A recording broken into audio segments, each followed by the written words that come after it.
Hi guys, in this tutorial I am going to demonstrate how to perform integrals that involve products of sine and cosine functions.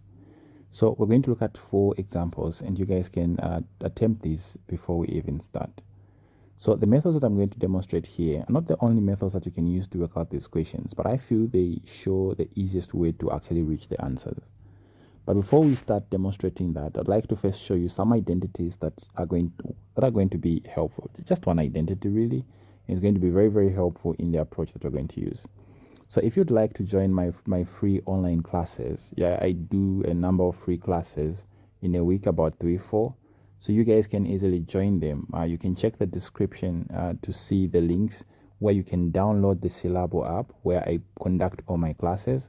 So download the Syllabo app, and then right at the end, I'll leave a link to my free math class that you can join, and then you'll be updated every time when I go live in that class. Okay, so with that in mind, let's start with the identities that we're going to need.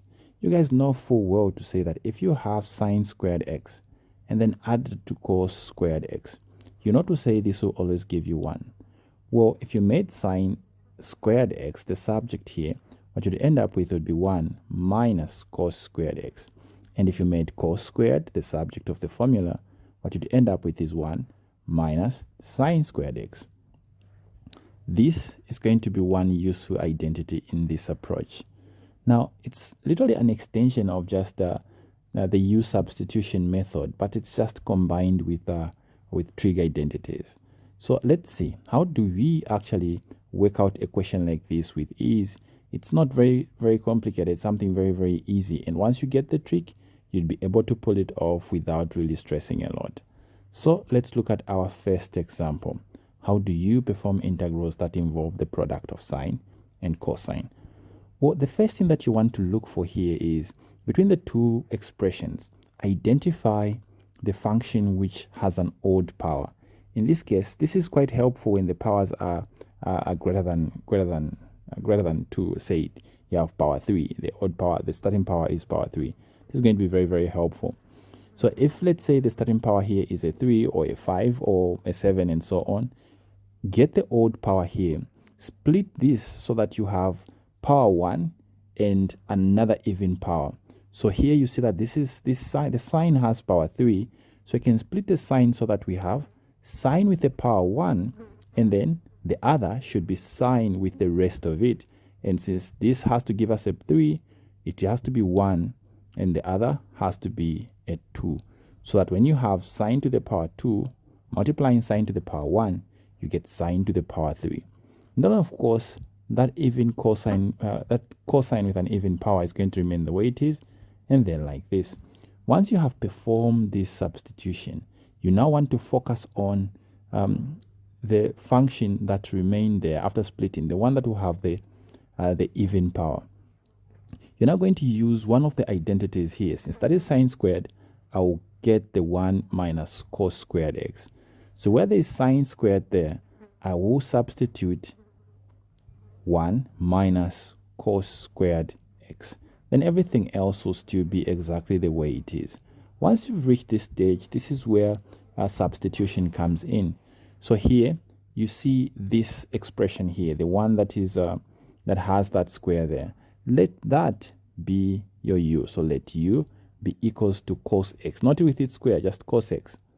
So once you've seen this, you want to get its derivative as well. Du dx will be equals to negative sine x. After doing this, observe the integral. The integral is with respect to dx. So in this expression, get dx, make it the subject of the formula. If you did that, you'd have du over sine x, and this will be minus. This is what will be equals to dx. And once you're done with that, now you can perform your substitution. If you look at the expression, the sine x remains the way it is. So we have sine x here, open brackets, 1 minus. What comes next is cos squared x. And you remember, cos is u. We're saying let cos be u. So where there's cos, I'll put u. But the cos whole squared, so my u will be squared. The next thing that follows again, it's another cos. And again, it is squared. So where there's cos again, I have u. Since it is squared, I'll square it as well. The last thing is dx here. But from our differentiation here, we saw that dx is just the same as negative du over sine x. At this point, now it's just simplification. You see that this sine x and this sine x will cancel out. I'll start with that negative outside. And that will remain here is going to be 1 minus u squared. And then the u squared here, then du. At this point, distribute that u. You end up with this. And then this will be u squared minus u to the power 4. Then du. Distribute the integral with the du. You end up with minus the integral of u squared du. Then plus the integral of u to the power 4 du. Then this is now, these are just standard integrals that we can evaluate. This becomes minus, this will be u to the power 3. You remember that is to the power add 1. Then of course you have to divide this here as well. Then plus again, this is going to be u to the power 5 over 5. And then of course, since we are done with this, we're going to bring that constant of integration c. Remember what u is. If we come back to this part, we defined u to be cos x. So since we're done with integration, we can bring back what u is, cos x. Outside of the positive term, so we're going to have cos to the power 5x over 5 minus cos to the power 3x over 3, then plus that constant of integration. So this is how we perform that integral. In the second example, we have something similar. But if you observe here again, remember I said start with the one that has an odd power. Sine to the power 4, that is an even power. So here we have cos to the power 3. So you want to isolate that, split it so that it has power 1 and the rest of that power. So this becomes sine to the power 4 and untouched. And then this can be split to have cos squared x. And then the next part has to be cos x, then dx. Then the cos squared here that appears here, we're going to use that identity again, where we have cos squared x is equals to 1 minus sine squared x. When we perform the substitution, we're now looking at the integral of sine to the power 4x, and this is going to be 1 minus sine squared x, and then we still have that cos x outside here, dx. At this point, this is where we now let u, can you guess what u will be equals to? It has to be sine x. So u will now be equals to sine x. Differentiate u with respect to x. You see that this is going to just be cos x. Make dx, again I'm choosing dx because it's the one that is here. So make dx the subject because that's what I want to come and replace there. We see that we're going to have du over cos x. This will have to be equals to dx. We can now perform the substitution. This will be the integral of, remember, u is sine x. This is sine x to the power 4 or sine to the power 4x. So it will have to be u to the power 4. Then open bracket, we have 1 minus, what follows is sine squared x. So that has to be u squared. And then lastly, we have cos x. Not lastly, we have cos x here. Then where there's du, we have du over, where there's dx, we have du over cos x. So this is what we have. Again, you see that the cos x and the cos x here cancels out. Our integral is now u to the power 4, 1 minus u squared, and then we have that du outside. We can distribute the u to the power 4 into the brackets, and we get u to the power 4 here minus u to the power 6 there, then du.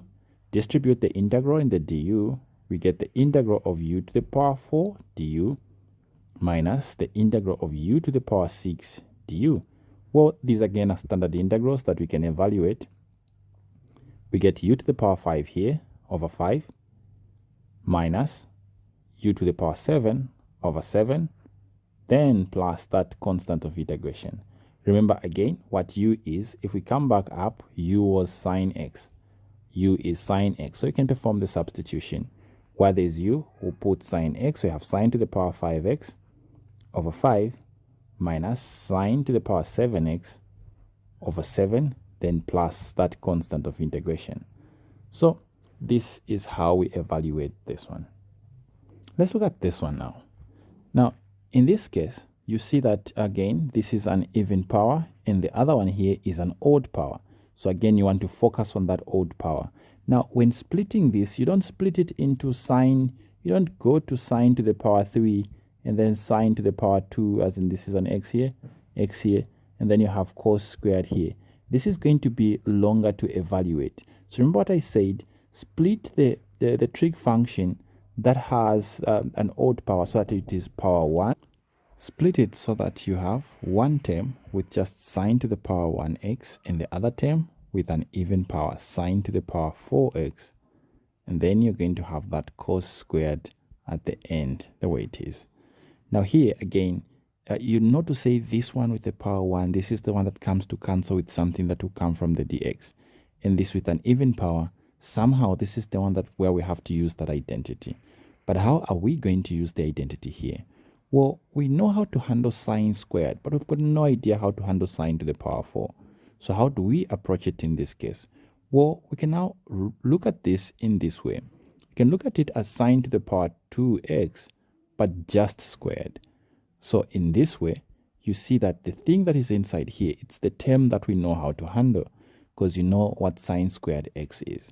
From here, you have to see that if you were to bring the 2 inside, you still go back to sine to the power 4x. So this works. Now we go back to those identities. Sine squared x is the same as 1 minus cos squared x. So if we perform the substitution now, we have sine x.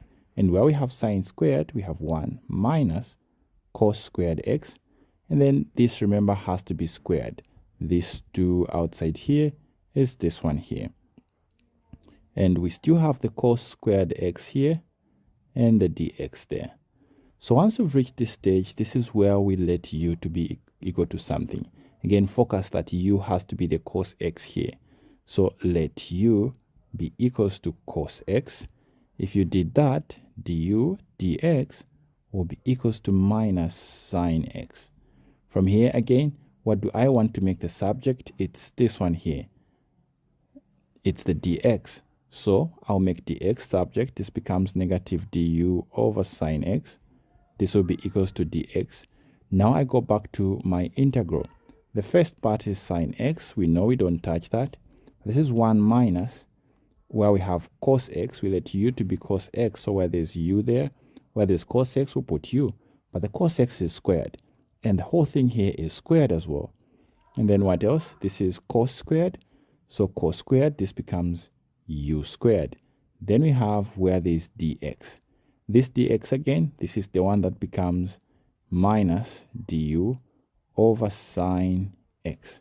So you see that this sine x and this sine x again, they will cancel out.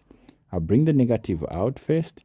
Then this will be 1 minus u squared, then squared, then the u squared outside, and the du.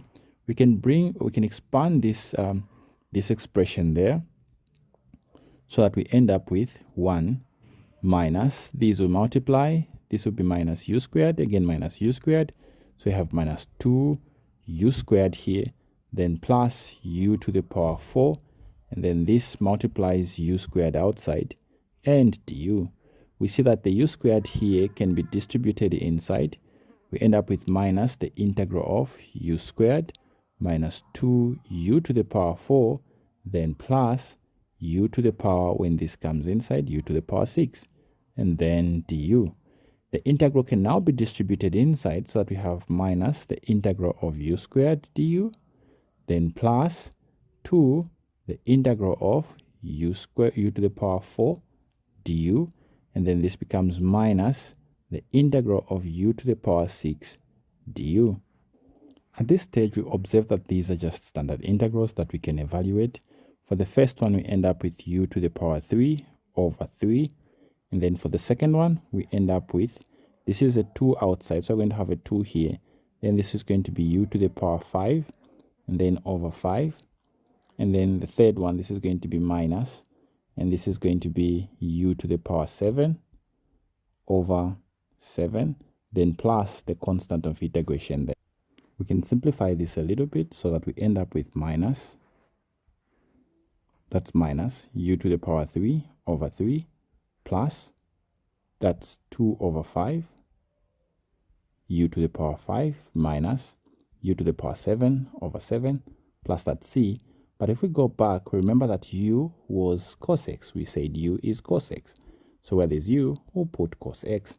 This becomes minus, minus cos to the power 3x over 3 plus 2 over 5. Then we have cos to the power 5x, then minus cos to the power 7x over 7, then plus that constant of integration.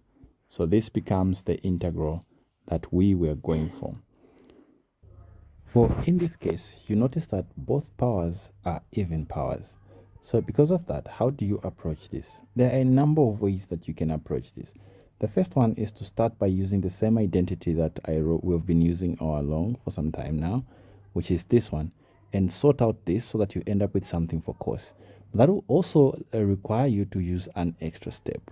But in this case, the method I'm going to demonstrate here, especially for the case where the powers are the same. So this works when the powers are the same. I have to emphasize that. If the powers are different, then the approach, of course, would have to be something else. If the powers are the same here, then you can just factor out what that common power is. So you have sine x here, cos x there, and then this can be seen as both being squared. Since both are squared, then dx. If it is the power 3, I'd have put that power 3 here. Now, if you continue it from here, you have to remember the double angle identity for sine. We recall that sine 2x is equals to sine x, not sine x, 2 sine x, then cos x. This is what the double angle identity for sine 2x, for sine is. From here, we can make sine x cos x the subject. You see that sine x cos x will be equals to sine 2x over 2. So in this expression where I have sine x cos x, I'll put sine 2x over 2. So now what I'm looking at is the integral of sine 2x over 2, but this has to be squared because sine x cos x was squared, then dx. If I bring in that square, what I'm now looking at is 1 over 4 when I square the 2, then this becomes sine to the power 2, then that 2x dx. At this stage, we'll now need one more identity. And in this case, that's to be an identity that makes this possible for us to actually integrate. And the identity will have to be something that deals in terms, let's say you had sine squared theta. We know to say if you had sine squared theta, this becomes 1 minus cos to theta, then divided by 2. This is that identity. But in this case, you want to see that your theta, our theta in this case, is actually 2x. So instead of theta, we're dealing with 2x there.